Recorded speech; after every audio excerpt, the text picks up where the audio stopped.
Welcome to the Global Health Catalyst series. I'm Vivian Kosinjer Birchall, your host yet again, and with me is Dr.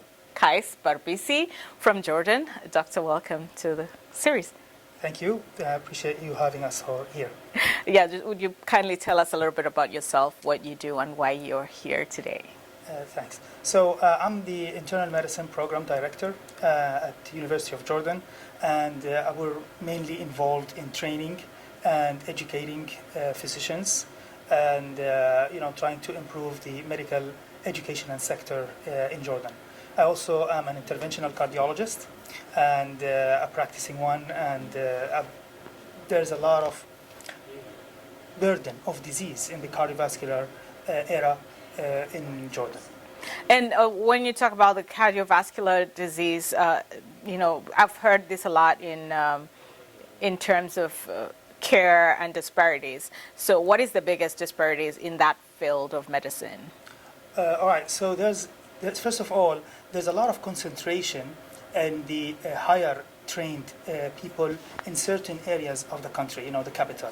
But the other areas are, to a certain degree, considerably underserved with higher trained, higher educated people.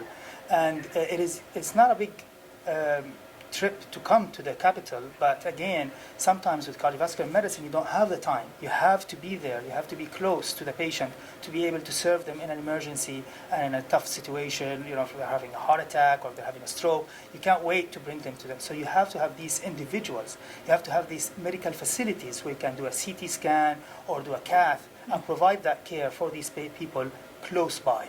And what we're looking at is we're looking to try to develop these programs. Both train the people who are capable of running these programs and distribute them around the country, and also establish a supply chain, establish a system where we can have the facilities ready in different areas of the country. And how do you see this new partnership that you're creating with the GHC supporting your vision? Well, first of all, I would like to give you guys 2 thumbs up. I mean, the summit is truly a success. It has been a great experience, and also it was truly a crucible for communication. There's a lot of interaction between different physicians, and this is what we need. We need to elevate now in this era. We should think globally. As a humankind, we should think globally. It's not just us, or the more we share our experience, the better we are, the more successful we are, and truly global health, does that. And so what we're looking at is sharing experience. So we don't need to make the same mistakes. So we can build together from that point, and also train and help train our guys, to be able to train for afterwards other people, other individuals. The other thing is establishing a framework sometimes.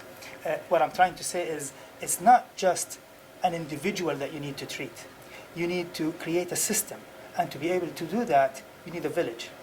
It's not just one person. Yeah. And what better to do that than having other people who has done and has gone through this teach you how to do it. So that's one of the biggest things. Of course, another dimension is research. So the Middle Eastern population is, to a certain degree, underrepresented in a lot of the research and clinical trials. And we're all different, from a genetic standpoint. So what we need to do is we need to get to know more, get to have focused information, focused evidence-based medicine on our population. And again, what better way to do it than collaborate and work together to get this done? Absolutely. Is there any one challenge you can point out that you have heard as a doctor of internal medicine and someone who is into cardiovascular medicine as well, that you could share, a challenge that you would want to see sometime overcome?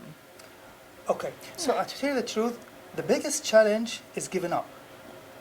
It's psychological. You just have to keep pushing. You shouldn't give up quickly. You should just try always to push through difficulties. And if you rethink your problem, you probably will overcome it. If you just give up, then you're done and you won't move forward. So I think the biggest challenge is not giving up, continue to push forward, and learn from your mistakes, learn from others. And that's another thing.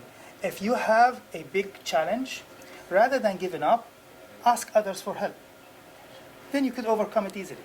Yes, you've kind of preemptively answered, because the next question I was going to say, what is the one of the best practices that you've come to appreciate over the years working in medicine? So that is, teamwork. Uh-huh. Teamwork. Any big challenge, any big task or achievement cannot be done single-handedly. Yep. It has to be a team. And that team spirit is what we're looking for.